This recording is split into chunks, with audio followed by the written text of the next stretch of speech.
T, we got a good one today. I'm super excited about this. Little bit nervous because I every time I talk to her, I go through my memory banks. Did I do anything wrong? You got to be careful what you say too, right? Make sure I don't want to go to jail.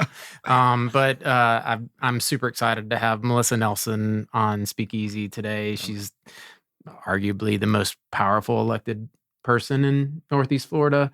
Clearly, the top crime fighter here in the Northeast Florida area, and most people don't know it's not just Jacksonville. It's the Fourth Judicial. It's the Fourth Judicial Circuit. Fourth Judicial Circuit. Yep. Correct. Yeah. So, a big welcome to you. Thanks for coming over to the chamber. Thanks for having me. Looking forward to the conversation. And so we started Speakeasy last year, and the whole idea was just there's all sorts of people that see you on the news or read about you, but they don't know you. And this is a great way for us just to carry a conversation, let people listen to it. Great. So thanks for coming in. Yeah, thanks for having me. So we start off, first question. Where did you grow up? I grew up in Tallahassee. Tallahassee, okay. Tallahassee, undergrad and law school in Gainesville, and then I've been here since 1997. So not a lot of places, a lot of stability. We left, I guess, Tallahassee when I was young for a few years. We were in Fort Lauderdale when my dad was doing undercover work. He worked for the Florida Department of Law Enforcement, but then returned to Tallahassee when I was in third grade, and I grew up there. So what was it like to leave Tallahassee to go to Gainesville? Because obviously you probably grew up a Seminoles fan. I did not. Oh, you didn't? I've always been a Gator. Good for you. My mom There's two of us in the room. Yeah. He is not. My mom went to the University of Florida, and my dad went to Florida State. And so it was fun when they played each other, and they had a lot of friends who would come to Tallahassee if the game was in Tallahassee. And I always wanted to go to Florida. It was close enough. Gainesville was close enough to home that I could get home quickly if I needed to, but it was far away enough that I felt like I was, living independently. So no, I've never been a Seminole. I do love Tallahassee though. I do too. I've spent some time there. I love the topography. I love the oak trees. The campus is incredible. So, I mean, there's right. There's two pros good and cons, there, right? Yeah. Do you still keep up with Florida stuff? Like, are you a football fan? Are you? I actually don't go back to games, but obviously we watch them, and very excited about Gator sports. And my dad actually played basketball at FSU his freshman year. And so he's a big FSU basketball fan, and wow, that's pretty cool. But I too love Tallahassee. I love the city. I love the people. The people are so friendly there. Actually, Jacksonville reminds me probably more than any other place of Tallahassee in terms of the oak trees. Great community too. So what was your house like? What you talked a little bit about your dad being in law enforcement. Was he always in law enforcement? Yes. You have sisters, brothers? I have two younger sisters. Okay. They both live here now. And among the three of us, there's 14 kids. The oldest is about to graduate from the University of Florida, and the youngest is in elementary school. And so the cousins are pretty close. My sisters are my best friends.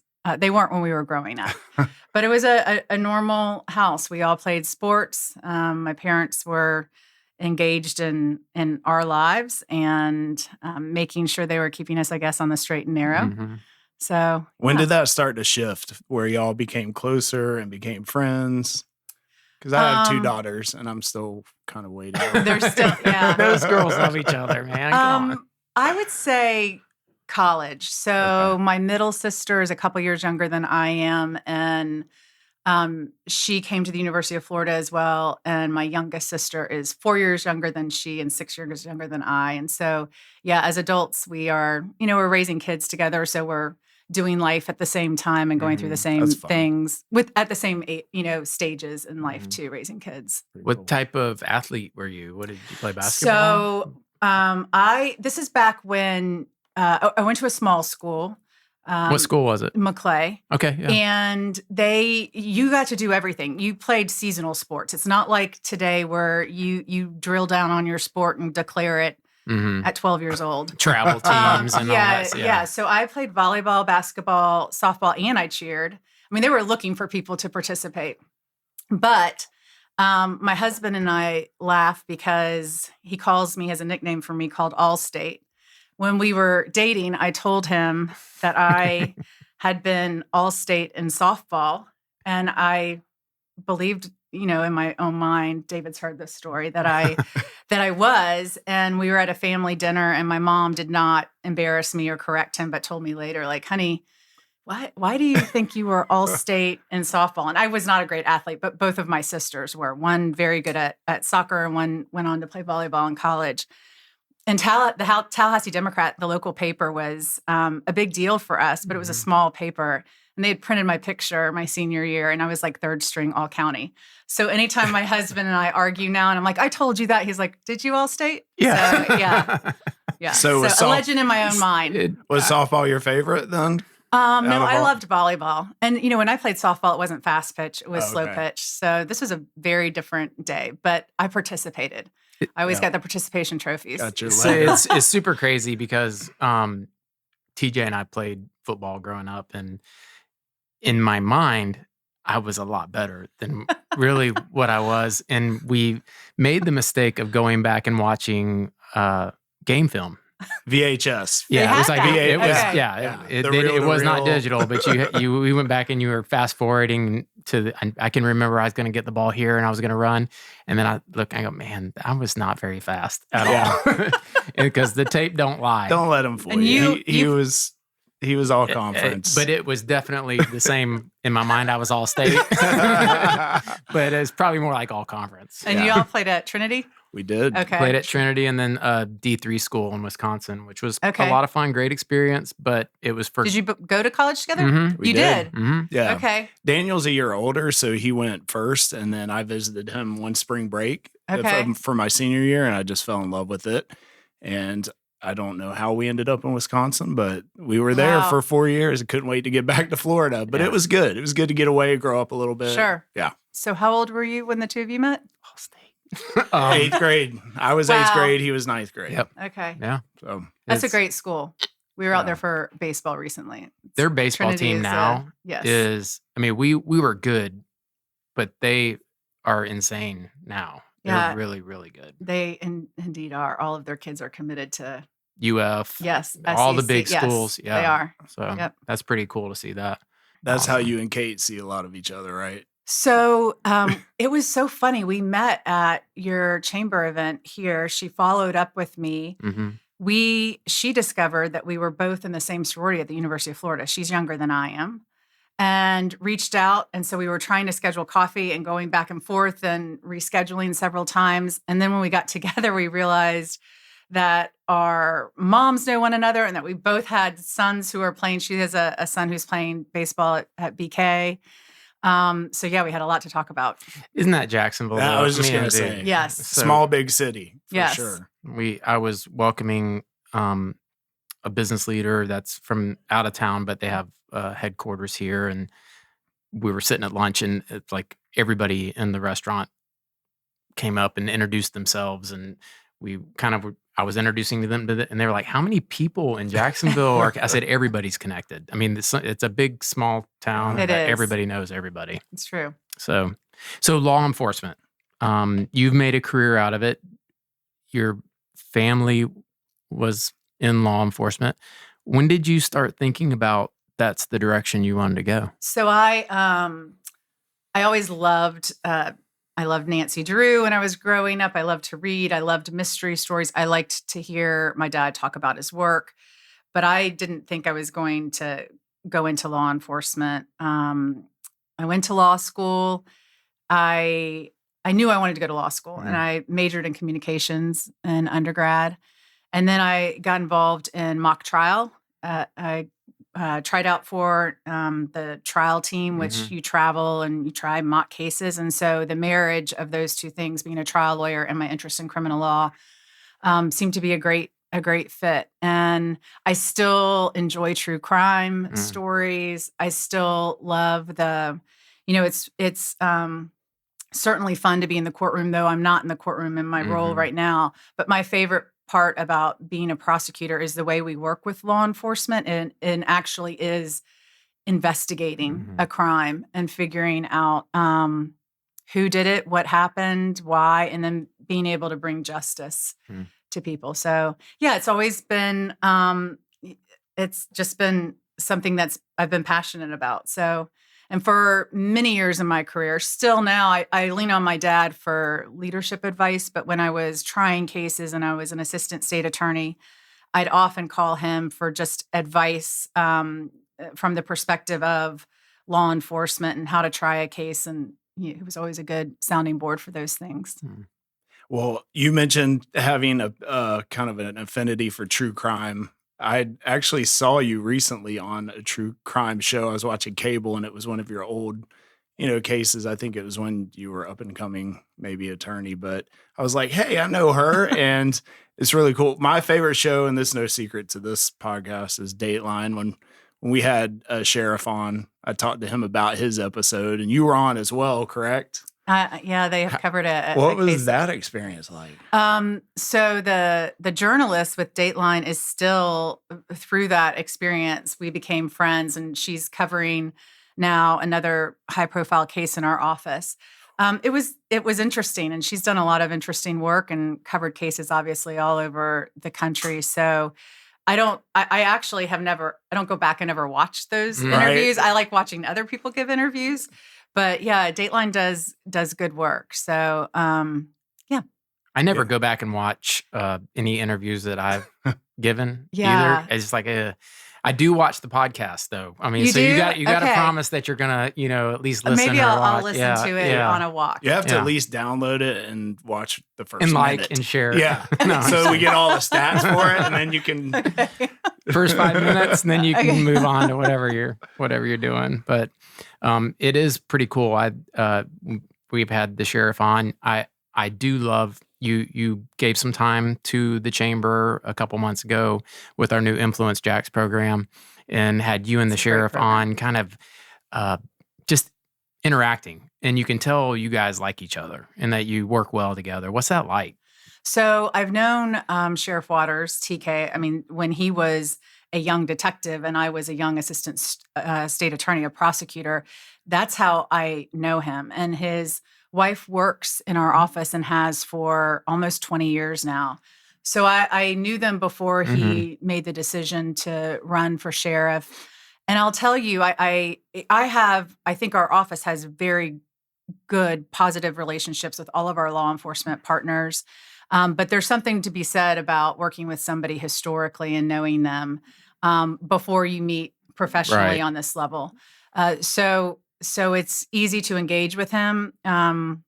We've laughed in front of groups before. We don't always agree on everything, but it's been great to work with him and his team.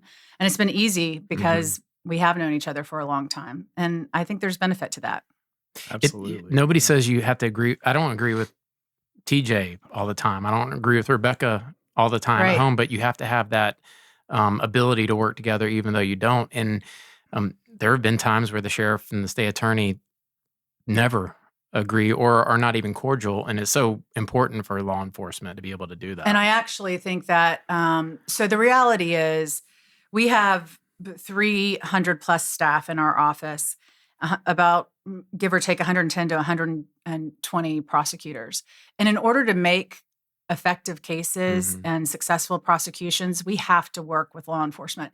So if the people at the top are sniping at each other, publicly embarrassing one another, laying blame at one another's feet, I think that really undercuts and undermines the effort of the whole, really.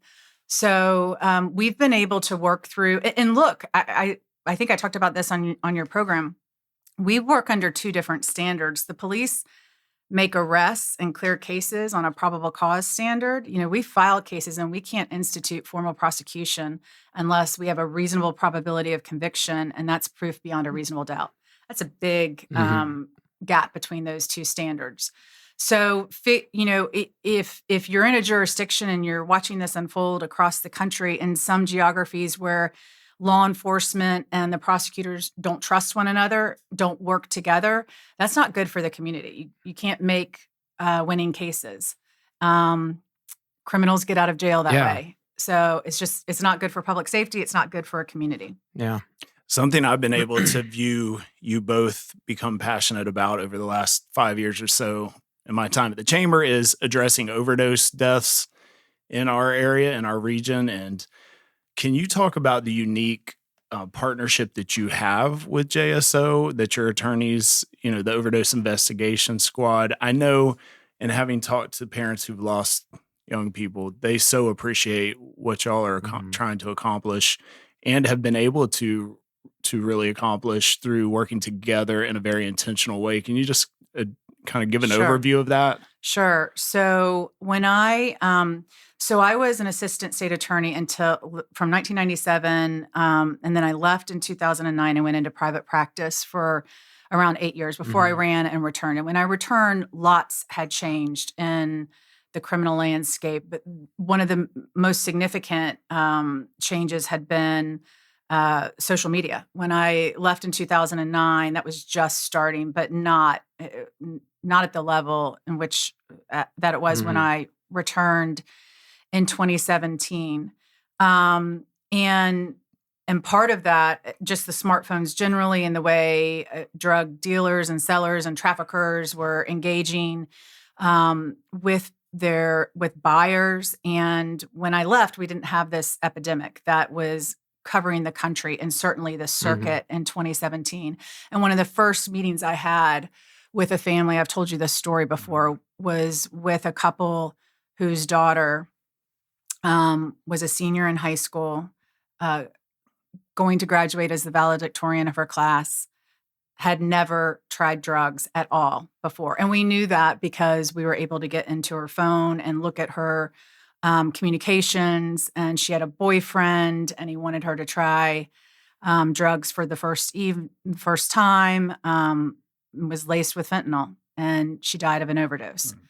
And they were devastated, not unlike any family just like every family I have sat across from who has lost a loved one to overdose. And the circumstances can be different. Sometimes it's someone who's really struggled with substance abuse for some time. In this case, it was a young woman who is trying something new for the first time and dies.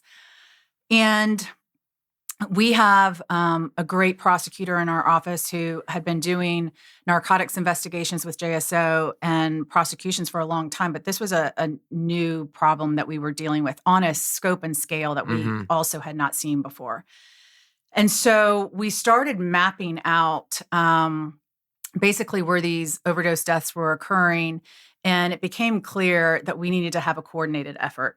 So we obviously have a homicide team that responds to every homicide that occurs in Duval County, and a prosecutor 365 days of the year, no matter what time of day, also goes to that homicide scene. We started thinking we have to treat overdose deaths in the same way, because the most significant evidence we found in being successful in finding out who the seller was of these is the phone. You got to have the phone, and you have to get into it fast, which in many cases requires warrants. Sometimes somebody will give you consent. That's when we get to a suspect, but you got to get into the victim's phone. At the same time, the laws were changing. The Florida legislature was realizing this problem as well. And so they were enhancing penalties for drug sellers and drug traffickers who were responsible for overdose deaths. So we worked together to coordinate a team. So we now have, JSO has an overdose response team that you're very familiar with. And then we have a prosecutor, and he has a team of people who we thought expertise was needed in this area. So he's handling the prosecutions. And now people are going to prison if they are responsible for an overdose death. There's been debate about whether or not that's right because of personal accountability, but we saw that people were cutting drugs specifically to increase their profits. Right. And you know that. And they were cutting, so somebody might think that they're buying one thing when actually they're buying fentanyl. And you are familiar with how much fentanyl it takes to wipe out people. So the overdose deaths, I'll close with this. We were pulled them, and because of your efforts too, and the platform you've given this problem, and they've decreased incredibly here by half, more than half in the last 4 years. I was going to say thank you for always being available for an event or a press conference. Having you standing there, having sheriffs standing there, has made a huge difference, and it helps the victims' families who feel like they don't know how to react, and to know that they have support from, the highest law enforcement, agencies in the land really makes a difference for them. And we did something that was pretty non-traditional for a prosecutor's office. A couple of years ago, we partnered with JSO and JFRD, and we did a PSA. We came up with a series of small little vignettes telling the story about overdose. Who knows? It's hard to measure crisis averted, but we thought and we told families' stories. They went direct to camera to talk about the loss that it meant. I'm talking to my kids constantly about drugs and how dangerous they are in today's world. And sometimes I think, okay, it's going in this ear and out the other. But I thought if people who have really suffered the loss themselves could share their heartache in a way that maybe if it deters one person, then it was worthwhile. It's really a law enforcement issue from the border to Jacksonville. Correct. And if you have a breakdown in any of those areas, plus an awareness, like it's just like you with your children, TJ brought it to my mind how dangerous it is that if you take anything that you don't know where it came from Correct. Advil to trying some type of prescription drug, you can die in an instant, and you have to scare the kids. Really, in my mind. That's and what we were do. learning, as you also know, a couple of years ago, is that there used to be a stigma, I guess I would say, with the drug user on the street that was looking for heroin, and then heroin dried up, and fentanyl was plentiful on the streets. We're seeing that the supply of fentanyl is also decreasing, which is probably part contributing to this decrease. But I certainly think the law enforcement efforts have contributed to that. But I hear stories, and TJ and I have talked about this. Like I worry about the day there's a college party or a high school party where there's a whole bunch of pills that people put in a bowl, and there's a whole bunch of kids who suffer death because they're laced with fentanyl. And that's not crazy to think about. That happens all the time. So when you get somebody's phone at a scene, how do you have to, there's codes, there's security. So, how do you do that? So law enforcement, they have available to them a variety of tools to get into phones. Obviously, it depends on the security measures on the phone. Is it a thumbprint? Is it a face? Is it a passcode? And that really informs the methods that they'll utilize in order to get in the phone. The phone is very important to us because we can see who's communicating with who, and how they're communicating with who's selling them. And then you start an investigation from that. And we also were looking at hot spots, like where we saw multiple deaths occur in a hot spot in a geographic area, and tying if we could tell that a dealer was selling to obviously multiple people and responsible for that. So I've always heard, I don't know because I'm not an investigator or a prosecutor, but that if you're investigated by a federal agency, they already know everything. Digitally, they know everything. If you are indicted, you're already toast. That's kind of what I had heard. Does the state have the same capability to be able to go in and look at all of the records and the financials and the communications? Sure, we have. So back to overdose victims' phones. The one other thing we often rely on are family members and close people who might be able to give us information about passcodes or whatnot and grant us access.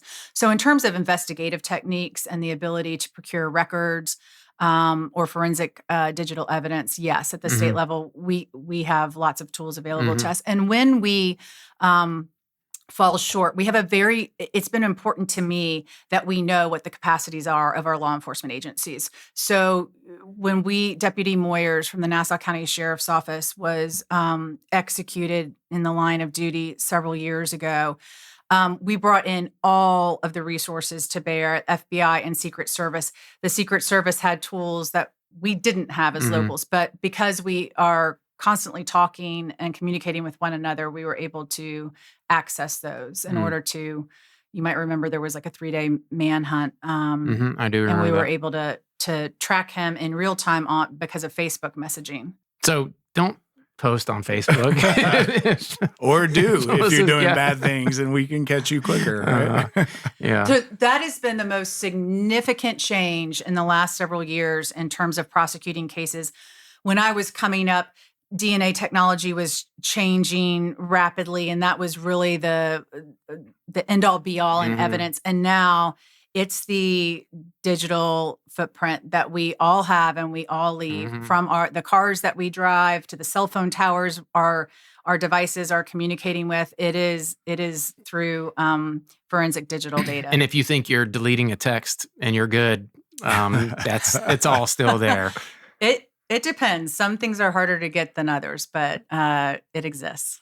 What would you say to parents that are watching this that, their kids are going to have their phones with Snapchat and Instagram and, some of the social media platforms that, kids are so into these days. But we know that there are drug dealers that have an intent to harm that are, using those platforms to sell drugs. What would you tell parents about?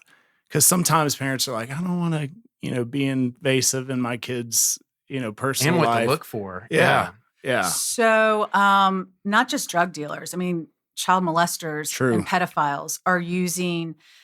This is another thing. I'm a topic I'm really passionate about because we put alarms on our cars and our homes, and outfit our homes with cameras. But predators are coming into our homes through our kids' phones and are in their bedrooms and in our homes. And so it's really important. One, that we're, I think, communicating with our kids. Again, I'm constantly talking to my kids about what sextortion is.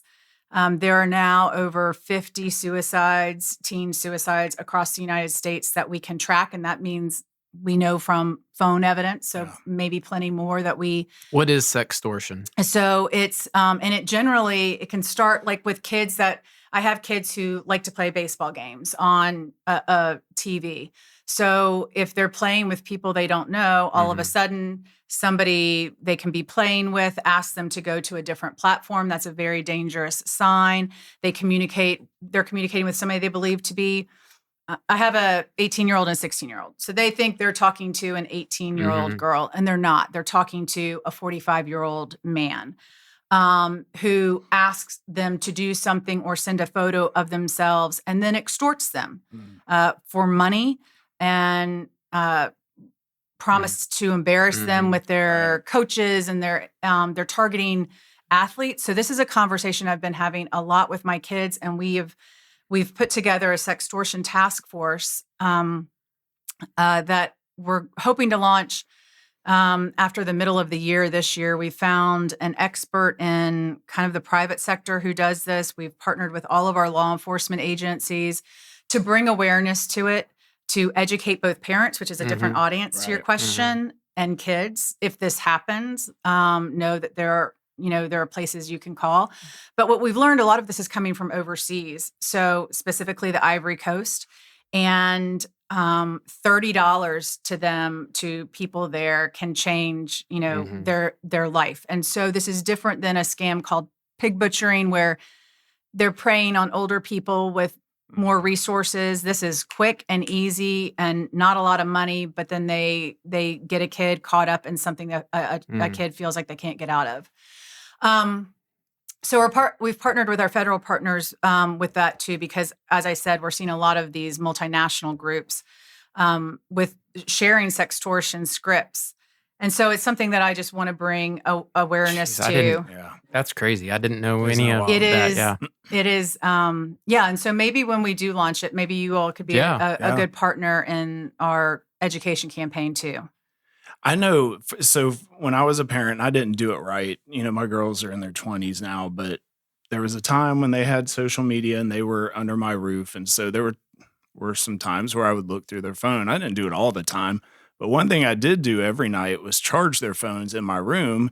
And it wasn't because necessarily I thought they were doing bad things on them, but they would stay up all night if they had their phone with them in their room. The temptation's so hard. What would you say to parents? Are you a believer of checking your kids' phones? My husband goes through. Well, my kids won't be listening to this. Yes, my. You never know. We the kids love this podcast. We do check phones. But I really. We can't check everything, right? So that's why I think it's so important to communicate with them. We're also learning right now, like the dangers of the phones and what it does to the brain.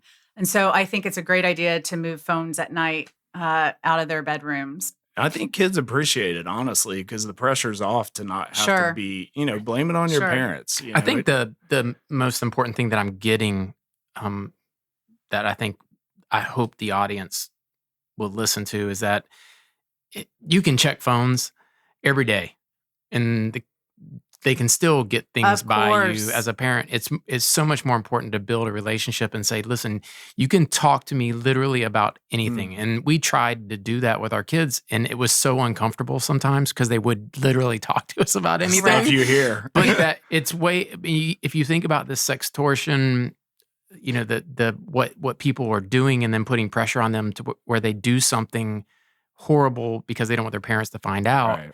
That's way worse than just carrying on a conversation. 100% agree. And so I have, and this involves like mixed messaging, right? Like, don't do this.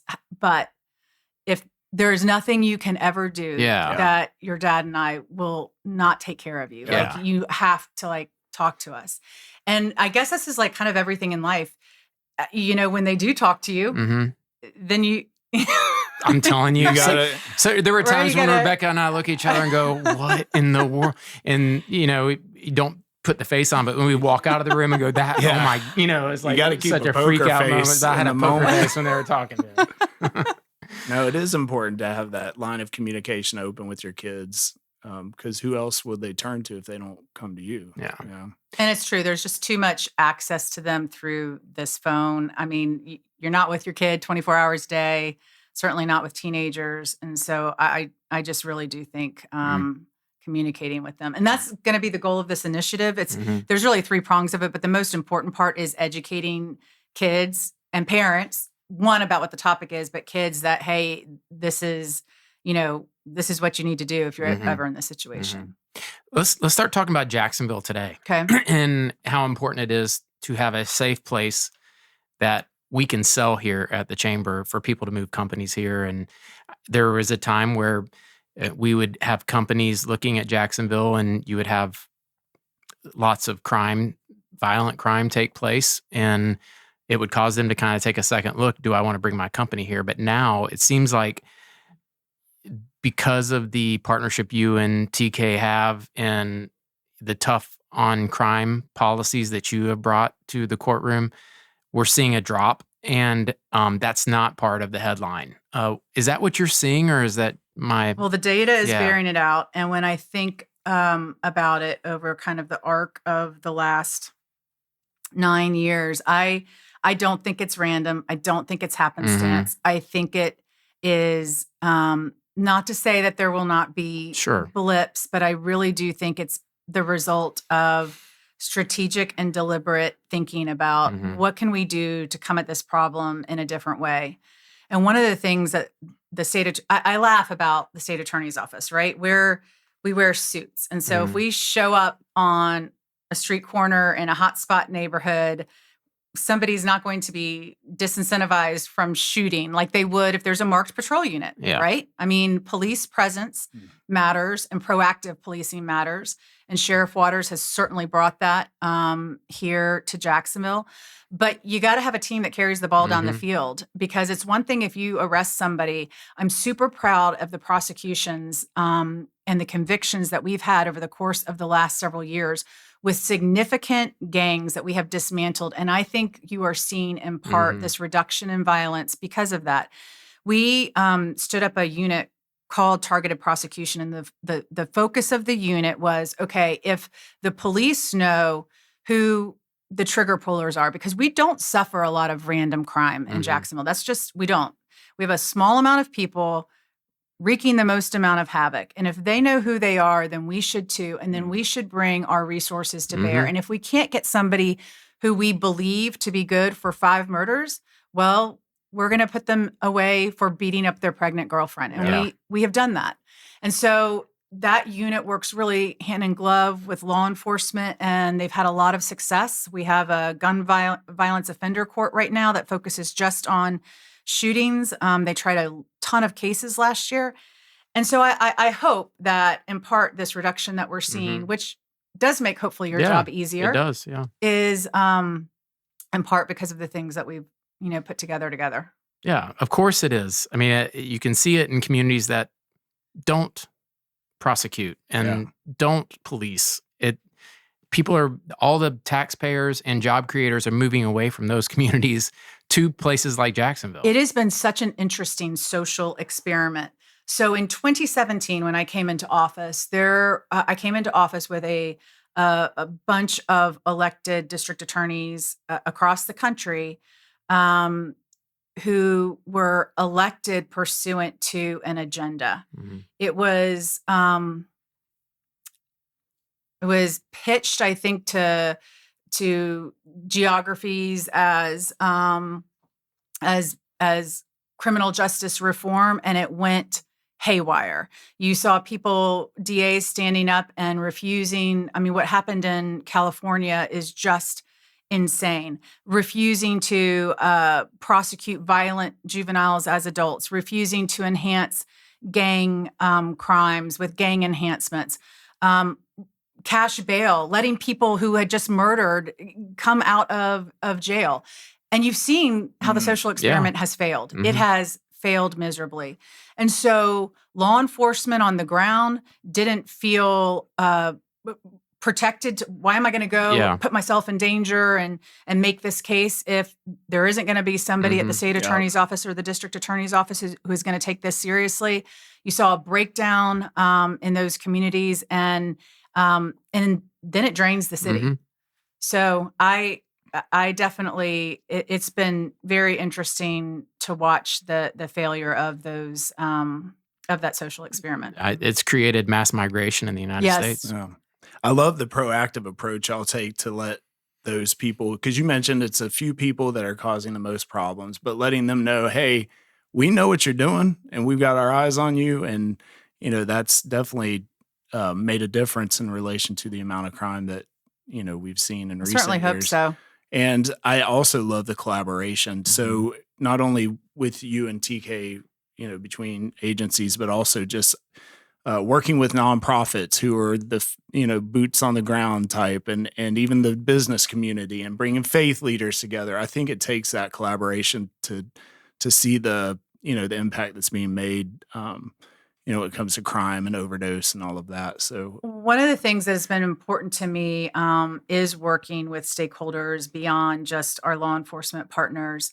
I laugh, but my job is such that I haven't made a decision yet that 100% of the people are happy with, right? Somebody, because of the nature of the work we do and the decisions we make, somebody, maybe it's the accused or the defendant, and their family is going to be unhappy. Maybe it's as simple as that. But we make decisions, policing decisions, that sometimes the community is not happy with. But it's been important to me to forge relationships, bring people together, because I think I owe everybody an explanation for how we reach our decisions.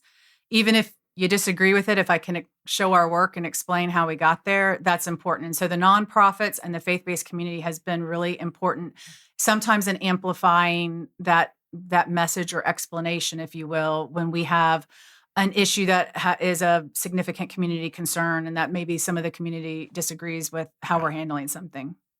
What's a case that you remember? Like, what sticks out in your mind? Is there one that in your career that is kind of like a highlight or and most interesting case? There's lots of interesting cases for sure. A lot of really interesting cases and really tragic cases. Personally, a case that I have that's followed me throughout my career is one that I took on in 2004, I was asked to look at a case that was being reviewed post-conviction. So the case had been tried in the 90s. It was a murder case out of Mayport, and the Innocence Project was involved. And so I was tasked with looking at the post-conviction claims. And I worked for 3 years on this case. And I mentioned DNA earlier. New DNA technologies were coming online that hadn't been available to the office in the 90s. And the picture of a person emerged from that DNA evidence that had been unknown to law enforcement and prosecutors years earlier. Ultimately, in 2007, I recommended that our office drop the charges against the convicted murderer because we couldn't explain the DNA. We didn't know if it was forensically relevant at that time. We had done a lot of investigation to determine if our victim if there was a reason it could be there, and we were unsuccessful in that. So we dismissed the charges at that time. When I returned in 2017, the Florida Department of Law Enforcement came to me and they said, hey, we have this new technology. And I had worked with the serologist really closely years back. Would you and Sheriff Williams authorize us to do what's called familial DNA testing? We did. We came up empty. Fast forward a couple years later, the Golden State Killer is identified in California, and we learned about genetic genealogy. And so there's a lab in Texas, a private lab. We had the smallest amount of DNA left.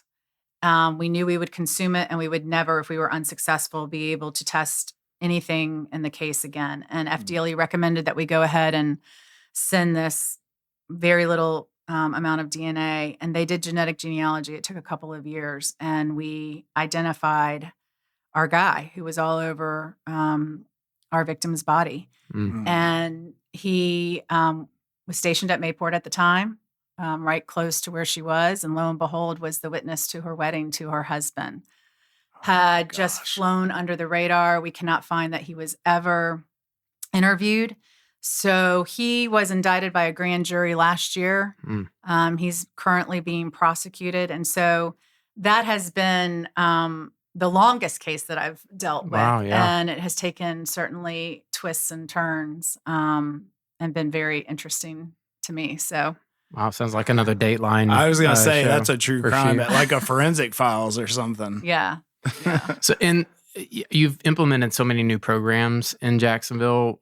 I would love for you just to talk a little bit through about your vision coming into office. I know it's not easy, especially to run against the sitting state attorney, and you did. And I think it was what Jacksonville was looking for, the district or the circuit was looking for. Talk a little bit about what your vision was when you started and kind of the things that you've implemented and how you plan to move forward.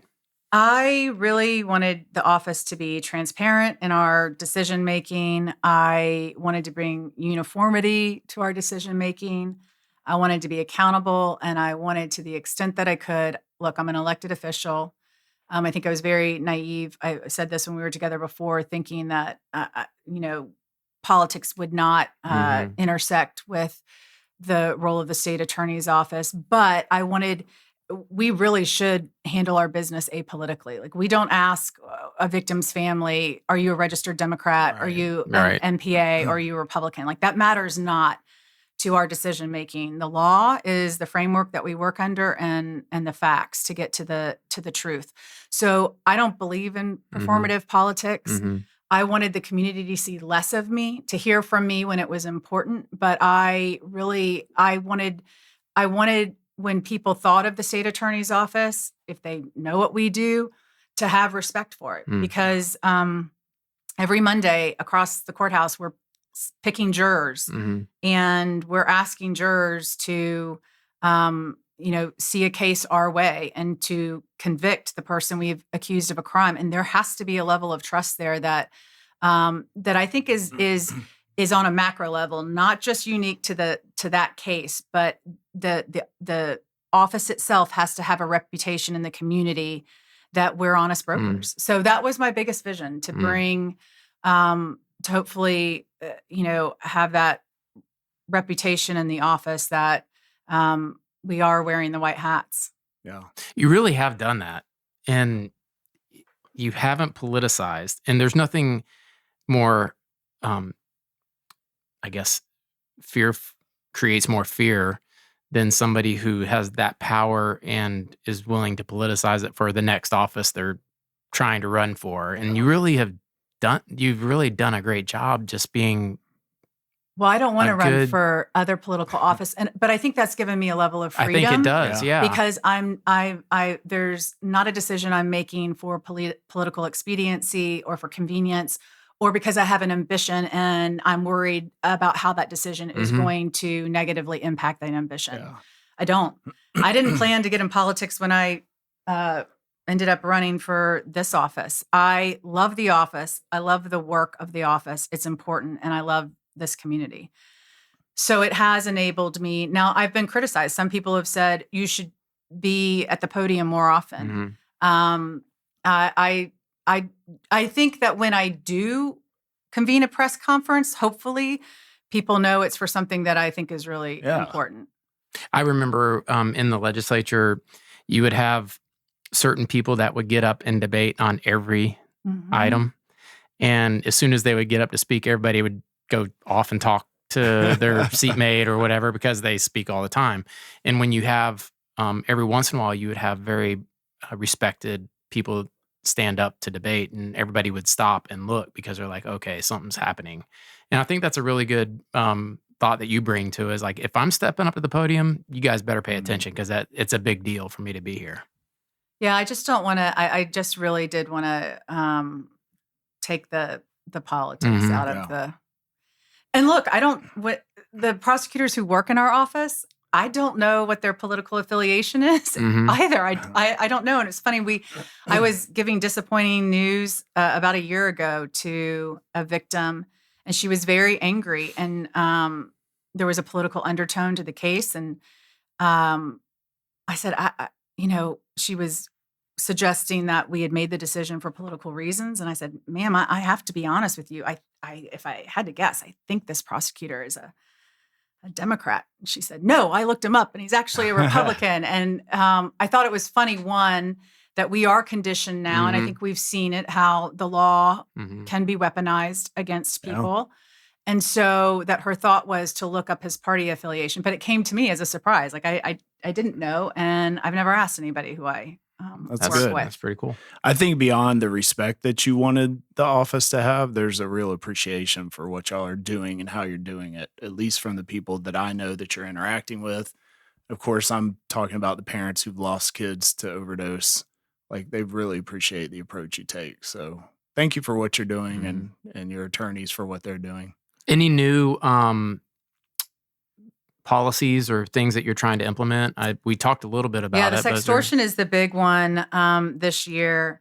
The juvenile civil citation has had tremendous success. That was a big initiative when I took office, and now the Department of Juvenile Justice is reporting that we've saved $25 million, which is pretty amazing, by the utilization of juvenile civil citation. It costs, they estimate $5,000 to arrest and book a juvenile. And we're using that program for the right kids in the right situations. Yeah. We're not using them for the shooters, as we talked about. We're trying to be very, I think, deliberate about the offender too. And so that has been a big success. That's awesome.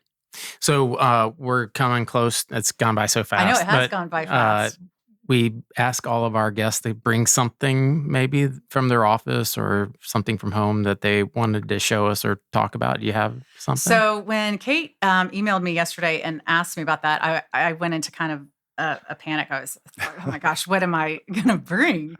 She said it could be anything, a picture, a book. And I thought, okay, well, it'll have to be something sentimental. And so then it occurred to me that I would bring this. This is a copy of a poem that my grandfather carried in his wallet his whole life. It's named Poem. He carried that? Yep. This is not the original. Okay. My mom has the original. I have a copy. And I keep it in my wallet now. And I am, when I pulled this out today, I'm like, you know what? I have a son who's graduating from high school in May. I'm like, I'm going to make a copy of this for his wallet. Can you read it to us? Yeah. And then I used AI today to find out who wrote it, which I had never looked up before. It says, man shall always be the master of his own destiny. And this is in my grandfather's handwriting too, his cursive.